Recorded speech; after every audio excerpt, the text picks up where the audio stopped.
Et alors, donc, tout le monde est dans le débat encore pour savoir ce que j'ai dit, 100 ans, 50 ans, on ne sait pas. En revanche, on va parler art déco.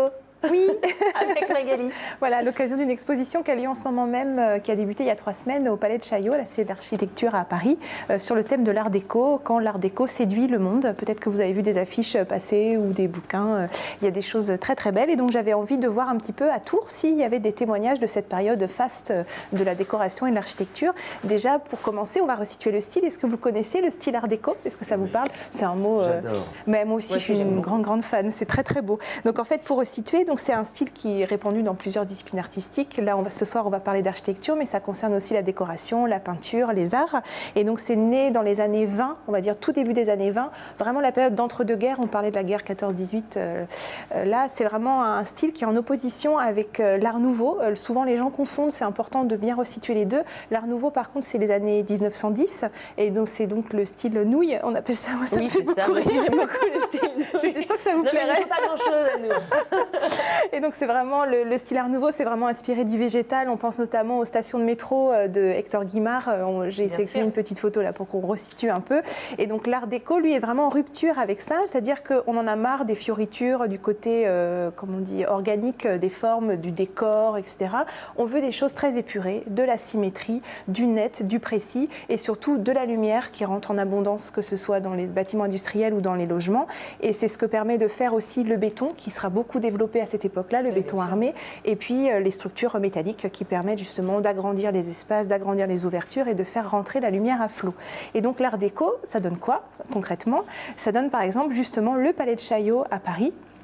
J'ai sélectionné une petite photo à la prise de la Tour Eiffel où on voit justement la symétrie là dans toute sa splendeur avec vraiment les deux corps de bâtiments, la place centrale, les jardins en contrebas, les bassins. Là on est vraiment voilà les colonnades. Enfin c'est vraiment le style art déco, le style art déco pardon grandiose dans toute la fin de la période. Ça donne aussi des choses comme le Normandie par exemple. On ne pense pas forcément au bateau, mais là c'est vraiment une splendeur de l'art déco et en plus ça a permis vraiment de répandre le style dans le monde entier puisque c'était vraiment une ambassade flottante finalement, qui en accostant dans les plus grands ports du monde, démocratise, popularise ce style. Et c'est la première fois qu'on assiste justement à une mondialisation d'un style de décoration et d'architecture.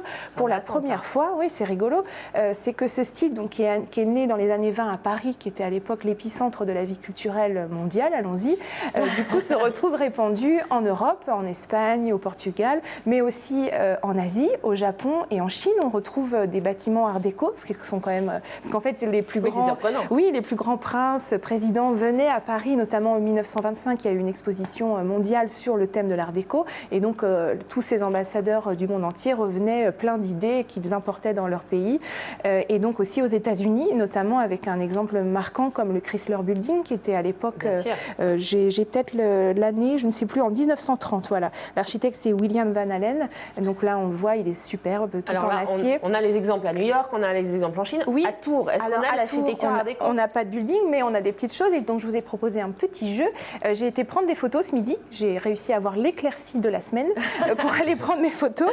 Et voilà, donc 4 exemples qui, moi, me semblaient représentatifs et marquants. On va voir si vous levez le nez un peu quand vous vous baladez dans Tours. D'après vous, c'est où? Alors, c'est à Tours. En très centre-ville. Hein. Pardon? Une glacerie. Alors non, ça pourrait, mais non.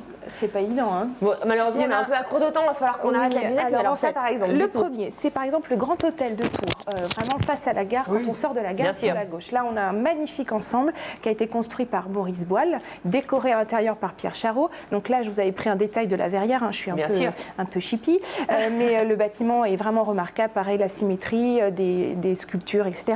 Le deuxième, c'est les magasins Printemps à rue de Bordeaux. Là aussi, la façade rue de Bordeaux est saisissante. Voilà, c'est vraiment l'archétype de l'art déco. Ensuite, on a aussi la Grande Poste, boulevard Béranger. Là aussi, on ne peut pas faire plus art déco que ça, la symétrie, etc. Les grilles très ouvragées. Et enfin, l'Étoile Bleue, rue du Champ de Mars. J'y pensais. Voilà.